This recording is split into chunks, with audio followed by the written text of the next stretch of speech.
কোনো রাজনৈতিক দল না, আমি একজন বাংলাদেশের নাগরিক, আমি ভোটার হিসেবে আমি গত 1.5 বছরে কি দেখলাম এই যে জুলাইয়ের একটা আমার ছোট ভাই বক্তব্য রাখলো, আমাদের ছাত্র জনতার আন্দোলন হলো, গণ অভ্যুত্থান হলো, সকল রাজনৈতিক দল মাঠে নামলো, বহু ছেলে মেয়ে প্রাণ দিল, রক্ত দিল, বাবা মারা মাঠে নামলো, আমাদের মিডিয়ার ভাই বোনরা আহত হলো, অনেকে নিহত হলো, হাসিনা পালালো, ফ্যাসিবাদ পতন হলো, ডক্টর ইউনূসের নেতৃত্বে একটি ইন্টারিম সরকার আসলো। মানে আমি একজন ভোটার হিসেবে এটা দেখতেছি।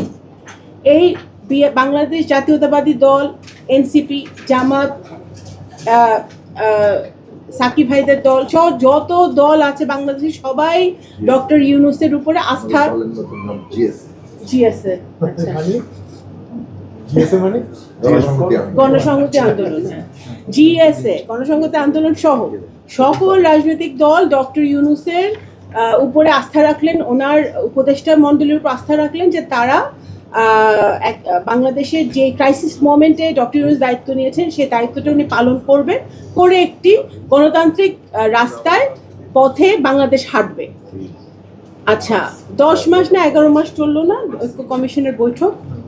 9 মাস। আচ্ছা, 9 মাসে ঐক্য কমিশনের বৈঠক হলো।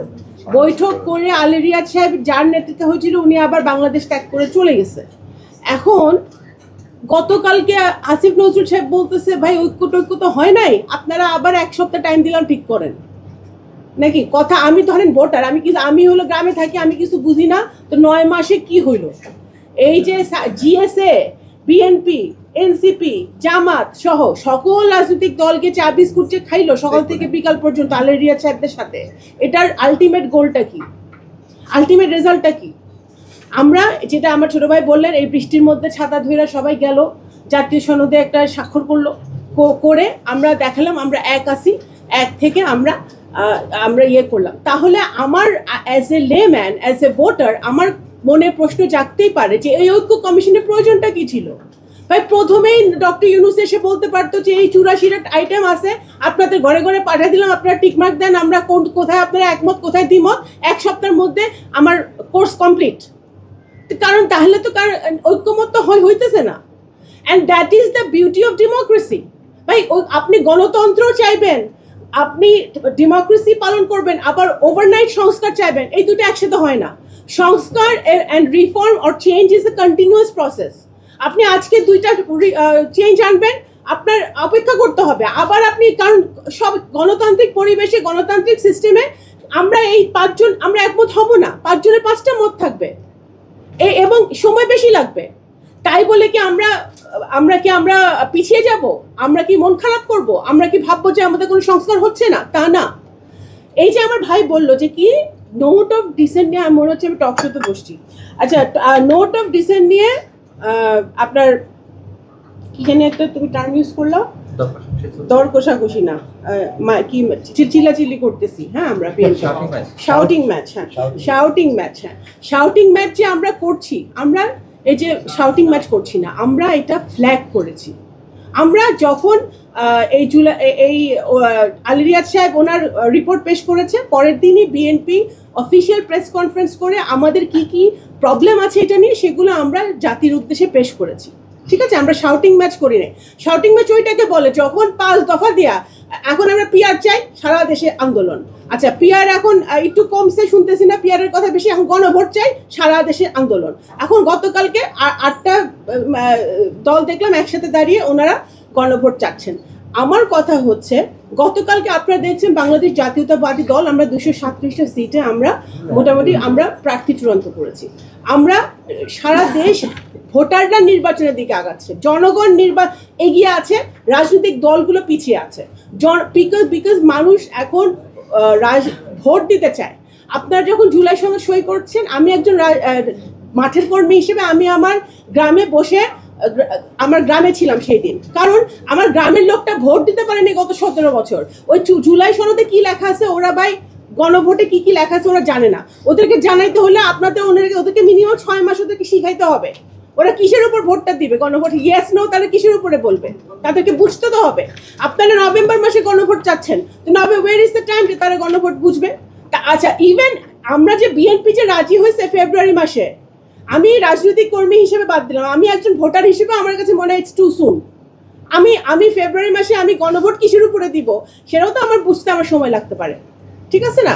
তো সুতরাং আমার কাছে মনে হয় যে আপনারা অনেক আলোচনা সংস্কারের কথা বলছেন, সংস্কারের কথা বিএনপিকে বলে লাভ নাই, কারণ এই যে আপনারা যে ঐক্য কমিশনে গিয়ে প্রত্যেকটা দল গিয়ে দিনের পর দিন কথা বলেছে, সেই এই মাল্টি পার্টি ডেমোক্রেসির পরিবেশটা তৈরি করে দিয়েছে শহীদ রাষ্ট্রপতি জিয়াউর রহমান। সো বিএনপির ডে ওয়ান থেকে, বিএনপির জন্মের পর থেকে বিএনপি রিফর্ম করে আসতেছে, চেঞ্জ করে আসতেছে, বিএনপি রিফর্মে বিশ্বাস করে। বাট আপনার একটা গণতান্ত্রিক পরিবেশে আপনি সবাই একমত হবেন, সেইটা আমার মনে হয় চাওয়াটা অনেক সময় ইমপ্র্যাকটিক্যাল, আমরা চেয়ে ফেলি। আমার কাছে মনে হয় যে বাস্তবতার নিরিখে আমাদের চিন্তা করতে হবে, যেটা একটু আগে আমার একজন ভাই বক্তব্য রাখলেন যে না, আমার কাছে মনে হয় যে দেখেন, উচ্চকক্ষে আমরা পিআর চাই না এই কারণে, পিআরে আসবে কারা? পিআর যদি ওই সংরক্ষিত মহিলা আসন সিস্টেমে আপনি করেন, যে 50টা মহিলা আসন আমাদের সংরক্ষিত, সবাই নির্বাচনের পরে দেখবেন যে আমাদের নারী যারা রাজনীতিতে আছে তারা বা রাজনীতিতে নাই, সবার তদবির শুরু হয়ে গেছে।